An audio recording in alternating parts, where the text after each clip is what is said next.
네, 오늘은 로마서 13장 11절부터 14절 말씀 중심으로 임박한 구원의 때다라는 말씀으로 제목으로 함께 말씀을 상고하겠습니다. 로마서 12장은 매우 중요한 장입니다. 그래서 우리가 로마서 12장을 계속해서 문맥이 전개되는 과정에서 지금 13장 11절에서 14절까지 왔습니다만은 그럼에도 불구하고 뒤로 돌아가서 계속 반복적으로 로마서 12장을 살펴봐야 되는 중요한 이유는 문맥이 어디서부터 전개되고 발전되어 오는가 항상 염두에 두면서 읽어야 될 또 해석의 출발점이 문맥이라는 중요한 원리 안에 있기 때문에 그렇습니다. 그래서 우리가 오늘 또 다시금 로마서 12장을 또 요약할 필요가 있겠죠.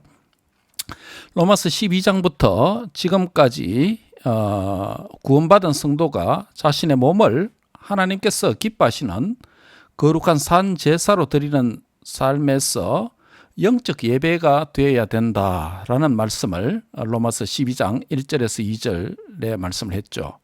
그 다음에 12장의 문맥은 어떻게 내용이 전개됩니까? 영적 예배를 드리는 삶의 영역은 먼저 구원받은 공동체인 교회 안에 있는 다른 성도들, 다른 지체들과 관계 안에서 드려야 된다라고 그렇게 3절부터 13절까지 그렇게 말씀을 하고 있습니다.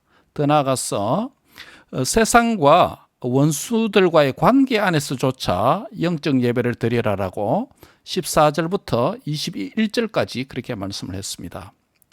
그리고 더 나아가서 이 영적 예배의 영역은 세상의 정치 권력과의 관계 안에서도 구현되어야 된다라고 13장 1절에서 7절까지 말씀을 했습니다. 그리고 모든 관계 안에서 로마서 13장 8절부터 10절까지에는 모든 관계 안에서 영적 예배의 성공적인 비결과 그 공통적인 원리가 있다면 그것은 바로 사랑의 원리다라고 그렇게 말씀을 드렸습니다. 이웃사랑은 바로 율법의 완성이고 영적 예배의 클라이맥스다, 절정이다라는 것이죠. 이러한 다양한 삶의 영역에서 영적 예배를 드려야 하는 주체가 누구라고 했습니까? 누구죠? 그것은 바로 구원받은 성도입니다. 여기서 구원받은 성도라고 할 때 로마서 전체 문맥 안에서 어떤 구원입니까? 어떻게 받은 구원입니까? 믿음으로 의롭게 된, 믿음으로 구원받은 자를 가리키는 것이 문맥적인 구원받은 자에 대한 의미였습니다. 즉 믿음으로 이미 의롭게 되었고 이미 구원받은 자가 바로 성도이죠. 이 구원받은 성도가 삶의 모든 다양한 영역 안에서 영적 예배의 삶을 살아야 된다는 것이 지금까지 이 수요일마다 드렸던 말씀이었습니다.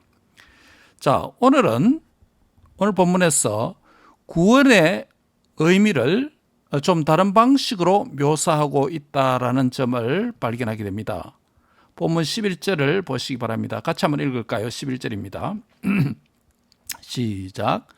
또한 너희가 이 시기를 알거니와 자다가 깰 때가 벌써 되었으니 이는 이제 우리의 구원이 처음 믿을 때보다 가까웠음이라 라고 말씀합니다. 여기서 구원의 단어를 씁니다. 우리의 구원이 처음 믿을 때보다 가까웠다라고 말씀합니다. 여기서 구원이 가까웠다는 말은 주님의 재림의 때가 가까웠다는 말로 1차적으로 해석할 수 있습니다. 그래서 이 구원의 개념은 1차적으로는 로마 교회의 성도들의 현재 고난당하는 그런 상황에서 주님께서 건져 주실 것이다. 주님께서 재림의 때가 다가오니 여러분은 위로를 받아야 됩니다. 라고 이런 의미가 되는 것입니다.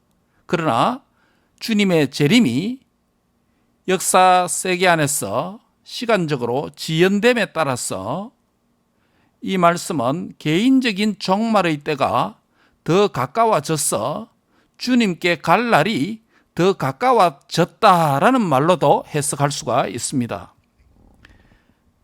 당시에 초대교회 성도들에게 주님의 재림이 임박한 것으로 그렇게 이해되어졌습니다. 그러나 지금 2000년이 지났지 않습니까? 그럼에도 불구하고 우리는 여전히 재림을 기다리고 있습니다. 주님의 재림도 기다려야 되겠지만은 그러나 주님의 재림보다도 개인적 종말이 먼저 다가오는 경우가 많기 때문에 우리가 주님께 갈 날이 가까워졌다라는 이런 말로도 해석될 수 있다는 것이죠. 그리고 신약 성경 전체에서 그리고 바울 서신에서 그 구원의 개념은 다양하게 설명될 수가 있겠죠. 이미 이루어진 구원이 아니라 아직 이루어지지 않은, 이미 이루어진 구원이 아니라 또 다른 개념은 아직 이루어지지 않는 구원, 그것으로 해석할 수도 있겠죠. 그래서 우리의 칭의의 구원은 믿음으로 이미 이루어졌죠. 그리고 우리의 성화의 구원은 지금 진행 중에 있습니다. 그리고 우리의 영화, 글로리피케이션의 구원은 아직 완성되지 않았고 주님께서 다시 오실 The Advent of Christ, 그리스도의 재림의 때에 주와 같은 몸으로 혼련히 변화되는 그 상태가 영화로운 몸으로 변화되는 것이기 때문에 영화라고 부르죠. 다시 말하면 저와 여러분은 예수 그리스도를 구주로 믿음으로 죄 사함을 받아서 의롭게 된 칭의의 구원을 이미 받았습니다. 누구든지 이 칭의의 구원을 정죄할 수가 없습니다. 돌이킬 수가 없습니다. 하나님이 의롭다 하시면 대적할 자가 없습니다. 그리고 저와 여러분의 성화의 구원은 지금 현재 진행 중에 있습니다. 이 성화의 구원을 위해서는 기록된 66권의 성경을 우리에게 선물로 주셔서 주야로 묵상하고 이 말씀을 깨닫고 이 말씀들을 믿고 이 말씀을 순종하는 삶을 통해서 우리의 믿음이 자라가게 됩니다. 뿐만 아니라 우리에게 또 다른 선물인 오순절 성령님을 보내주셨기 때문에 우리 안에 내주하시는 성령님의 역사와 인도와 또 함께 하심을 통해서 우리가 주님의 거룩한 성품으로 닮아가고 삶의 잘못된 궤도를 수정하고 교정하고 하나님의 뜻에 합당한 삶으로 선하고 그의 뜻이 무엇인지 분별하면서 살아가게 됩니다. 이것이 현재 진행되고 있는 성령님의 역사 안에 있는 성화의 구원이다라고 말할 수 있겠죠. 그리고 장차 영화의 구원을 또한 우리는 소망하는 가운데 있습니다. 영화의 구원, 단지 미래에 있을 것이니까 나의 고려의 대상이 안 된다라고 많은 사람들이 그렇게 생각합니다. 여러분, 영화의 구원도 한번 생각해야 됩니다. 칭의의 구원을 한때 너무 강조했습니다. 그렇죠? 역사적으로 선교 1세대에 복음의 초창기에 어느 나라든지 또는 선교지는 어디든지 칭의의 구원을 가장 먼저 강조합니다. 왜 그럴까요? 당장 믿는 사람이 없기 때문에 그렇죠? 전도에서 믿어야 되니까, 구원받아야 되니까, 칭의의 구원 받아야 되니까 이것을 강조하는 것입니다. 그래서 예수님 영접에 대해서 강조를 하고 복음을 전하는 게 강조하고 그렇죠? 그 다음에 기독교가 몇백 년이 지나면 기독교 국가가 된다든지 그 다음에 복음이 더 성숙하게 되어지면 강조되는 구원은 뭡니까? 성화의 구원입니다. 그 지금 우리 한국 교회 성도들이 바로 이런 부분이죠. 많은 교회는 들어왔지만은 사람이 그리스도의 사람으로 그리스도의 성품으로 자라가지 못하는 일들이 너무 많기 때문에 이 성화의 구원을 오늘 한국 교회가 매우 강조합니다. 그렇죠? 성숙한 성도가 되는 것입니다. 이것도 아주 현시대적인 교회의 중대한 뭐랄까요? 사익의 포인트다라고 말할 수 있습니다. 그 다음에 또 하나가 있는데 글로리피케이션의 구원, 영화의 구원은 우리가 지상에서 안 되는 것이기 때문에 대부분 간과하는 경우가 대부분 많습니다. 그런데 이것도 하나님의 우리를 향한 구원의 선물이기 때문에 절대 간과하지 말아야 됩니다. 그러니까 성경을 균형 있게 읽어야 된다는 게 바로 이 소리입니다. 칭의의 구원에 함몰되어 있는 성도가 있으면 그런 교회가 있으면 성화를 약화시킵니다. 또 성화의 구원에 힘을 쓰면 지상에서만 자라가는 일에만 신경을 쓰다 보면 영화의 구원을 또 잃어버릴 수 있습니다. 영화의 구원도 지상에 살면서 함께 써야 됩니다. 영화의 구원이 무엇입니까? 혼련히 주의 몸과 같은 그런 상태로 변화되는 것입니다. 이것이 우리에게 현재 어떤 의미를 줄까요?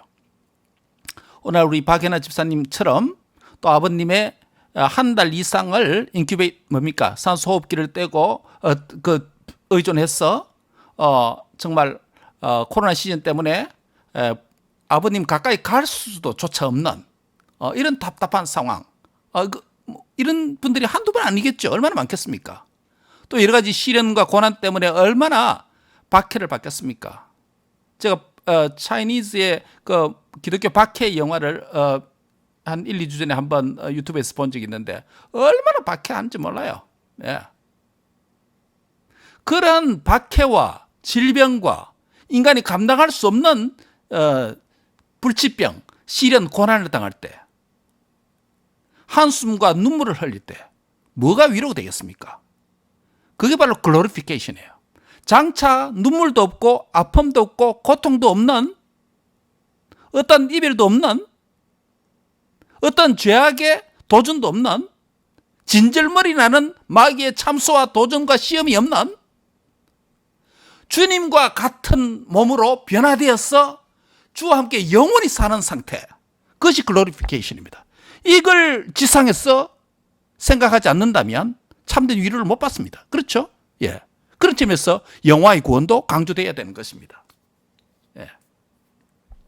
그래서 이 세 가지 구원을 우리가 잘 깊이 성경적으로 이해하고 현재적으로 이 세 가지 구원을 누려야 되는 것입니다.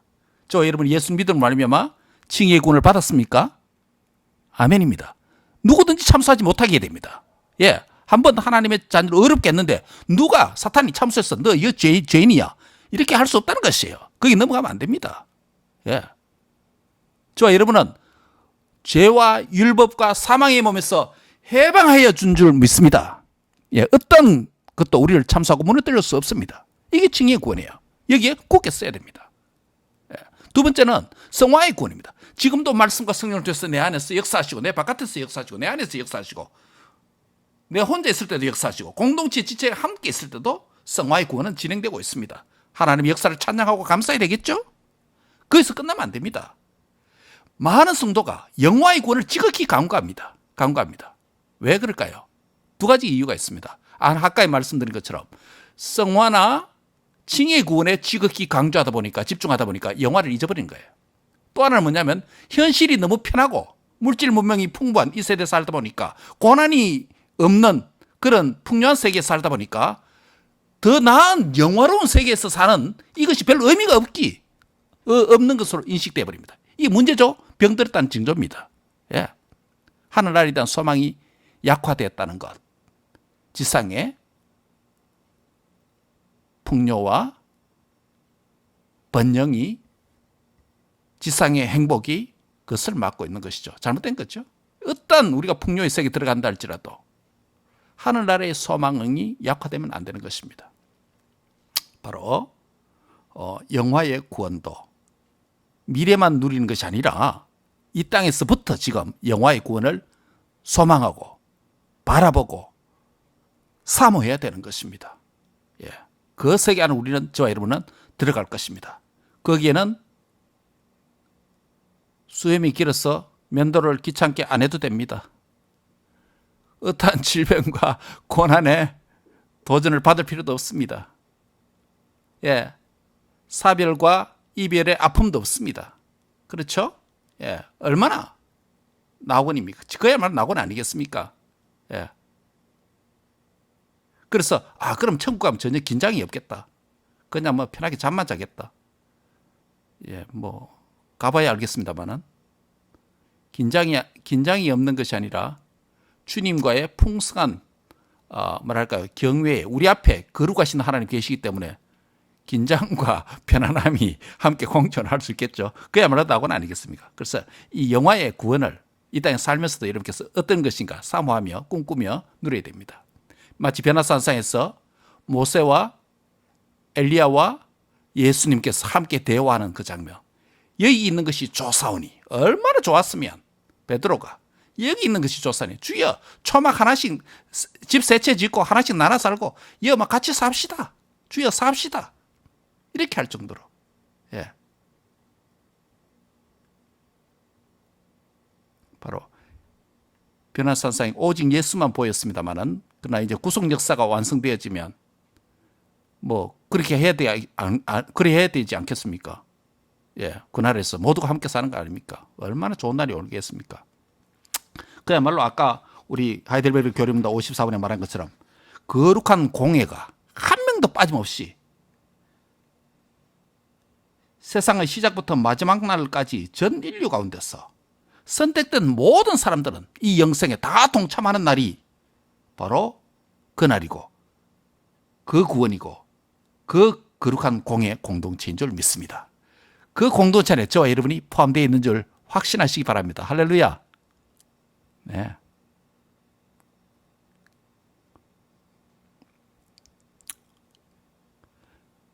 영화의 구원을 위해서 현재 성화의 과정에 있는 이 시기는 자다가 깰 때다라고 그렇게 말씀을 하고 있습니다. 본문 12절에 보면 밤이 깊고 낮이 가까웠으니 그러므로 우리가 어둠의 일을 벗고 빛의 갑옷을 입자라고 말씀합니다. 여기서 밤이 깊고 낮이 가까웠다는 말이 무슨 말입니까? 밤이 깊다는 말은 죄악의 밤이 무르익어가며 때가 악하여졌다. 그 악함이 점점 되어 간다는 말이겠죠. 동시에 밤이 깊다는 말은 역설적으로 말하면 구원의 아침이 밝아오고 있다라는 말이 됩니다.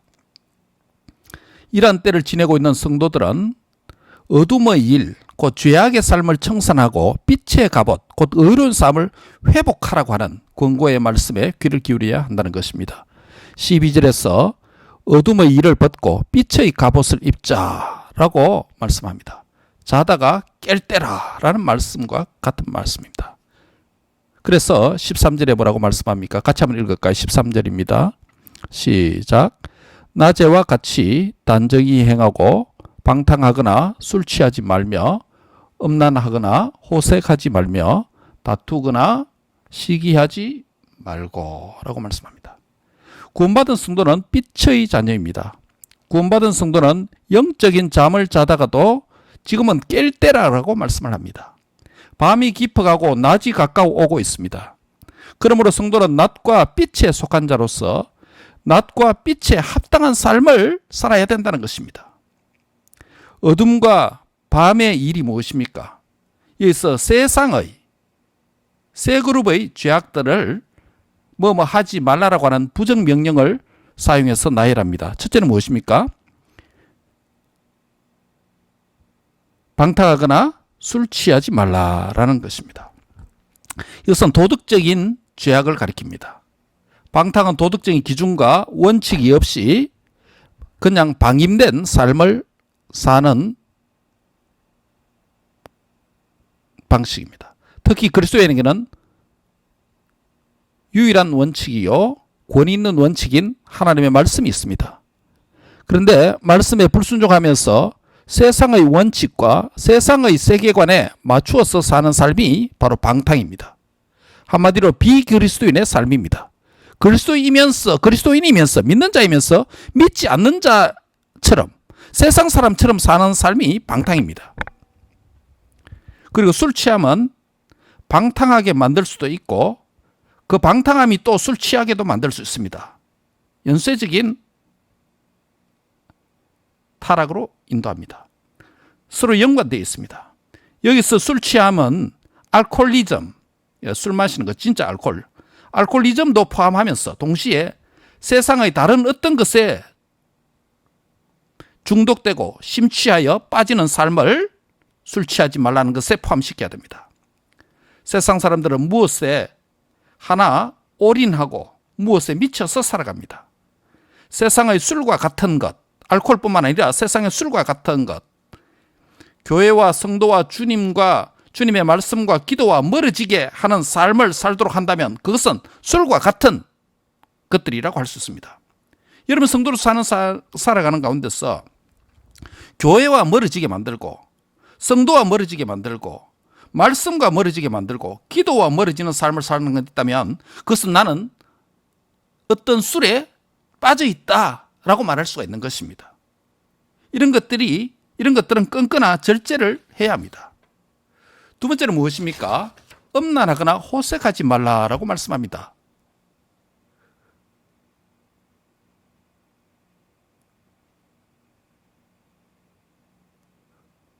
밤과 어둠에 대한 일, 부정적인 명령. 두 번째는 음란하거나 호색하지 말랍니다. 이것은 성적인 죄악을 가리킵니다. 그렇죠? 음란과 호색함은 성적인 죄악입니다. 미혼이든지 기혼이든지 하나님은 한 가정, 하나의 가정 안에서 부부 관계만 허락하십니다. 미혼 자녀는 혼전 순결을 지켜야 합니다. 결혼식은 절대 사진 찍는 액티비티 하는 날이 아닙니다. 그리스도인에게서 결혼식은 하나님 앞에서 언약의 혼인 예식을 통해서 합법적인 합법적인 부부 관계를 시작할 수 있는 근거를 만드는 날입니다. 그러므로 이 결혼식 자체가 웨딩 세레모니가 굉장히 의미가 있는 것입니다.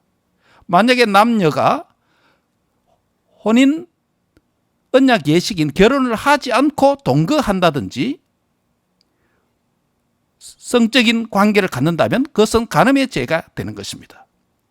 그러나 혼인 언약 예식 이후에 성적인 관계를 가지면 그것은 합법적인 행위가 됩니다. 바로 죄냐 죄가 아니냐 결정짓는 것이 혼인 언약 결혼식입니다. 그러므로 그리스도인에게서 결혼식은 세상 사람들처럼 이미 아이를 만들어 놓고 그냥 지나면 이상하니까 웨딩드레스 여자로서 예쁜 화장을 하고 한번 입어보는 날이다. 사진 찍는 날이다. 추억 만드는 날이다.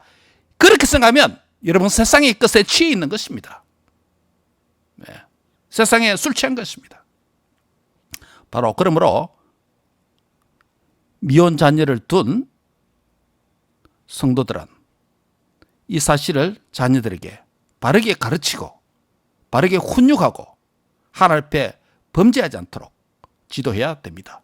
또 그렇게 기도해야 됩니다. 자녀들이 어떻게 부모 마음대로 되겠습니까? 예, 기도해야 되죠. 기도하면서 지도를 해야 됩니다. 또 기혼 부부는 하나님께서 만들어주신 이 부부의 이 부부의 관계 안에서 혼외 정사는 모두가 간음죄에 해당나는 죄악입니다. 그러므로 여기서 음란하거나 호색하지 말라는 것은 바로 가정을 파괴하지 말라. 바로 하나님의 성전인 몸을 거룩히 유지해라 라는 명령이 되는 것입니다. 그래야 할 때 어둠과 밤에 속한 자가 아니라 빛과 낮에 속한 자의 삶을 살게 되고 주님의 구원이 점점 가까워짐에 따라서 성도들이 더욱더 유지해야 되는 삶이 이것이다 라고 우리에게 말씀하는 것입니다. 세 번째는 무엇입니까? 밤과 어둠에 속한 자의 라이프 스타일, 그것을 하지 말라라고 하는 세 번째 마지막 명령은 무엇입니까? 다투거나 시기하지 말라입니다. 다툼과 시기 문제는 관계의 죄악이다 라고 말할 수 있습니다. 방탕과 술 취함은 도덕적인 죄악이고 음란과 호색은 성적인 죄악이라면 다툼과 시기는 관계의 죄악이다라고 말할 수 있습니다. 다툼과 시기는 성도의 관계에 대한 죄악입니다. 다투는 이유는 목적과 방향이 서로 다를 때 나타납니다. 목적과 방향이 다를 때 거기에는 항상 개인의 이익과 개인의 목적이 개입되어져 있을 수 있습니다. 결국 한 가정 안에서, 한 교회 안에서, 한 공동체 안에서 서로 다투는 이유는 자기 욕심과 자기 주장이 항상 옳다라고 하는 교만과 오만에서 출발될 수 있습니다. 그리고 시기는 비교 안에서 일어납니다. 비교의 관계 안에서 일어나는 죄악이 시기입니다. 비교하여서 자신이 열등하다고 느낄 때는 미워하는 감정이 생기는데 그것이 시기입니다. 또 비교해서 상대방과 비교해서 우월감을 느낄 때도 있는데 우월감을 느낄 때 상대방을 무시하는 감정이 또한 시기입니다. 그러므로 다툼과 시기, 관계의 죄악입니다. 다툼과 시기에 하지 않는 원칙이 있다면 무엇이겠습니까? 이 죄를 피할 수 있는 원칙이 있다면 무엇이겠습니까? 바로 남을 나보다 낮게 여기라는 명령에 순종하는 삶을 회복하는 것입니다. 이 세 가지 하지 말라고 하는 죄악들은 모두가 밤과 어둠에 속한 것들이고 밤과 어둠에 속한 자들이 행하는 죄악입니다. 반면 빛과 낮에 속한 자들은 이것을 낡은 옷을 벗어버리듯이 벗어버리라 라고 말씀을 하고 있습니다. 본문 14절에서 같이 한번 읽겠습니다. 14절입니다. 시작. 오직 주 예수 그리스도로 옷 입고 정욕을 위하여 육신의 일을 도모하지 말라. 12절에서는 어둠의 일이다, 또 빛의 갑옷이다 라는 은유적인 표현을 사용했다면 14절에서는 주 예수 그리스도로 옷 입어라 라는 표현과 정욕을 위하여 육신의 일을 도모하지 말라라, 육신의 일이라는 표현을 썼습니다. 이 두 구절에서 한글 성경은 일과 옷이라는 표현을 각각 사용하고 있습니다. 즉 12절에서 어둠의 일, 그리고 빛의 갑옷, 14절에서는 주 예수 그리스도의 옷과 육신의 일이라고 하는 표현을 썼습니다. 죄악과 관련된 것은 일로 표현했습니다. 즉 어둠의 일 12절에, 그리고 14절에는 육신의 일, 그렇죠? 죄악과 관련된 것은 다 일로 표현했습니다. 어려움과 관련된 것은 무엇으로 표현했습니까? 옷으로 표현했습니다. 12절에 보면 빛의 갑옷, 14절에 보면 주 예수 그리스도의 옷, 그렇죠? 어떤 특정한 일을 할 때 그에 걸맞는 옷을, 특정한 옷을 입어야 합니다. 식당에서 일을 하려면 앞치마를 두르고 머리카락이 떨어지지 않도록 조리사 모자를 써야 하고 침이 안 튀도록 마스크를 써야 됩니다. 요즘같이 코로나 시즌은 다 마스크를 써야 되겠습니다만, 페인트를 어떤 사람이 칠하려고 한다면 헌옷과 모자를 머리에 쓰고 수건을 쓰고 장갑을 끼고 페인트가 옷에 묻지 않도록 해야 되는 것이죠. 목적과 일과 시간과 장소에 합당한 옷을 입어야 하는 일이 편하게 효과적으로 잘 될 수 있습니다.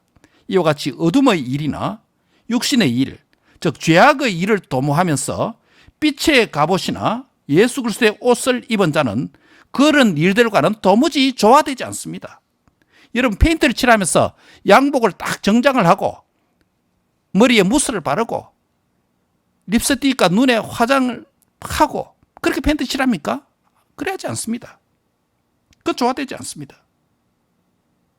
연탄 배달을 하면서 하얀 드레스를 입고, 웨딩 드레스를 입고 연탄 배달을 합니까? 그럴 수 없습니다.